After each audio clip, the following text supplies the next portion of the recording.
What's up, everybody? Big Herc, Prison Talk. You tune in to another edition, and I have with me here today a very special guest, Jessica Kent. And a lot of times you guys ask me questions that I can't answer because I haven't lived that life. So I'm gonna ask her a few things that you guys can kind of get some comments on and get some insight. Jessica, having done your interview and spoken to you about a number of things, you talked about drug addiction and sobriety and how you were able to kind of clean yourself up and a lot of people out there are dealing with the drug epidemic, the opioid epidemic. What advice could you give people out there who's going through this right now? It's tough. People don't want to get off heroin or opiates because of the pain. That's what I hear the most often, on my channel. People reach out to me all the time, like, how did you do that? And I think it seems so foreign when you're in addiction because you're just in a fog. You're like, that person's not really sober. There's no way that bitch did that. Like, how did you? No way. Because you think it's going to be so hard, I just can't move forward. The pain is real. The pain is necessary, but it is temporary. It's a temporary pain. For me, it was mindset. I just had to change my life. So I was using pills and heroin from 13 to 23, and I would stop myself because I was a dealer. So I tried to clean up many times.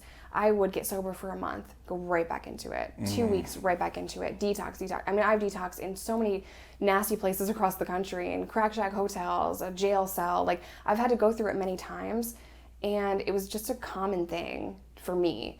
The last time that I detoxed, it was the worst time. I literally almost died.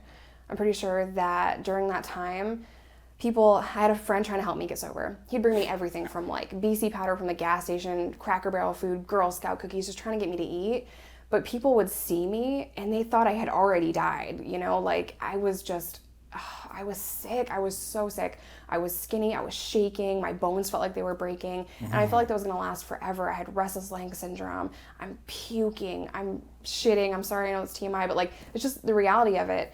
So I felt dead. I felt in that moment like that would not pass. My body is never going to heal. I can't sleep. I can't rest. It was basically torture. After, about a month, 4 weeks, 3-4 weeks of that, I was able to finally get a little bit of sleep.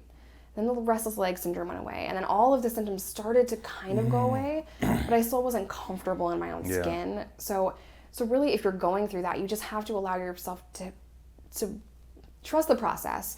Give yourself time, give your body time. Detoxing is the hardest thing. It's the biggest obstacle. It's why everyone continues to use, especially heroin.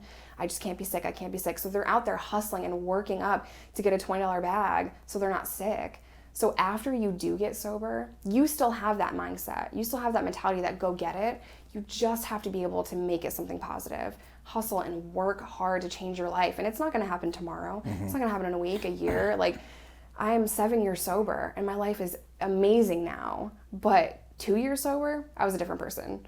I was dead broke. I was still struggling. I didn't know if I was actually going to be able to remain sober. So it just took me a lot of time, even 2 years sober, so it's hard. It's an uphill battle that you're going to have to fight the rest of your life, but you're stronger than you know is the best thing that I could possibly say to an addict struggling. I know, I've had friends that have dealt with different things as far as addictions, and I know I tried to help a friend of mine's sister who's dealing with meth addiction, and it's crazy, like you said. I mean, he's like, hey man, go pick my sister up. She's in this, dealing with a situation. I went and got her and took her to the house, and basically she slept for like a couple days. I'm like, oh my God, I've never seen anybody sleep like that. I had to make sure she was still alive. I thought she was dead, and she got up, ate, went back to sleep, and then after she got to sleep, and it was about a week, and she's like, hey, take me back. I'm like, your brother told me. He's like, I don't care. I'm like, hey man, I'm not trying to catch a case. Yeah. He's like, oh man, just damn, thank you, man, Herc, but just go ahead and do it. I'll just have to figure something else out. And I know it's really hard because like people don't want to shake that, and there's so many different things that could create this addiction. I have another friend who was addicted to Adderall, and he said, man, he thought he was going to die. Adderall. He was taking it for work, and then he started taking 2, then he started taking 3, then he's taking 4 a day, working 12-hour shifts, but then he realizes like he has to come off and he's puking his brains out. Like he said, he was shitting. He was like, dude, I thought my stomach was gonna come out my mouth, So it's just like it's hard, but you gotta like work through it or find something like that can give you that type of hope. I know for you, your child was just such a awakening for you to kind of have something more to live for. And, you know, people just got to try to, I guess, find something that gives them purpose. Yeah, I have a lot of family members of addicts that watch my channel. They're always asking me, how can I help my brother, my sister, my aunt? How can I help them? And the really fucked up, like, blunt, honest truth is you can't really do much. That's right. You can't force them to get clean. You know, I can tell you to go to an Al-Anon meeting. I can tell you to not give them money. Don't enable them, but be there for them when they're ready. But at the end of the day, that person, that addict, has to make that decision to get clean. Sometimes it's going to be 2 decisions, 3, 4, 5. It's going to take some time. You know, relapse, in my personal experience, is just part of addiction. I've relapsed many times in my past. So it is like I said, a lifelong battle. But essentially, you can't force someone to get clean. Either they want it or they don't. Either you're going to fight for sobriety or you're just going to keep living the way that you're living. But for me, I knew that something had to change. And nothing changes unless something changes. So getting sober was the #1 step for me. If I didn't get sober, I'd be dead right now. I know. With fentanyl, with the epidemic that we have on our hands, it's lethal. It killed 70,000 people in 2017 alone. And it's right at what you say, because I get people all the time that says, hey man, you know, I got a family member getting out of prison, what can I do to help them? Or, you know, I have a relative, man, and it's like, I know they're doing something, but, you know, you talk to them, they look at you and grin like it's a joke, because, you know, they don't care. It's like, not until that person wants to change, there's nothing I can tell them or show them that's going to want them to change. So, you know, I know you people out there want to help family members and friends that are going through stuff, but, you know, the bottom line is you could spend, you know, $50,000 and send them the promises for a month. It don't mean they're going to sober up. They'll just wait till a pass and get high and come back, and it's just what it is. So they have to really want to, you know, make a difference. And if you're helping them, a lot of times they're giving them everything for free, you're just enabling them to continue, because sometimes you got to hit rock bottom. And even then, it's like, that doesn't help. Mm-hmm. So,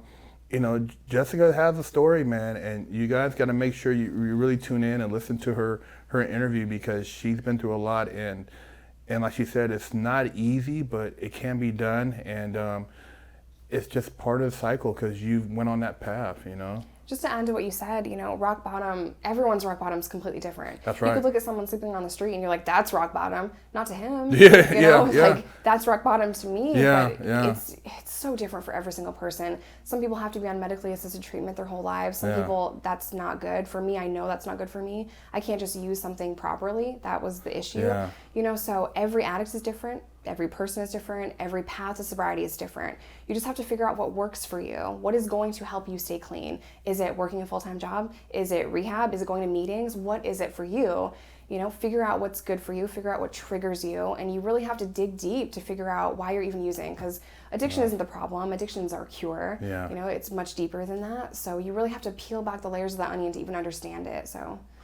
And I know, like, with addictive personality, I mean, I'm a person, like, once I put something in my head, it's like I can't almost like wake up dream like, oh, I want to stop thinking about it, but I'm like obsessive. So I know I can't, like, certain things I've never even tried, because I'm obsessive, and I'll just be chasing that. Mm-hmm. So if you have that type of personality, you got to find something else that you can put it into. Like right now, I spend money on cars. I'm always fixing them cars, because it's like, oh, that's like my fix, you know, and if I, you know, because that's like getting high every day, getting in my car. So you got to find something that kind of takes the place of that, that's not gonna, you know, put you under the ground, you know. Yeah, so for sure. You know, hey, everybody's dealing with something. You guys, we're here to help, and hopefully, you know, give you guys some insight. And make sure you check out her channel, Jessica Kent, and check out the links in the description, man. Big Herc, fresh out, Prison Talk.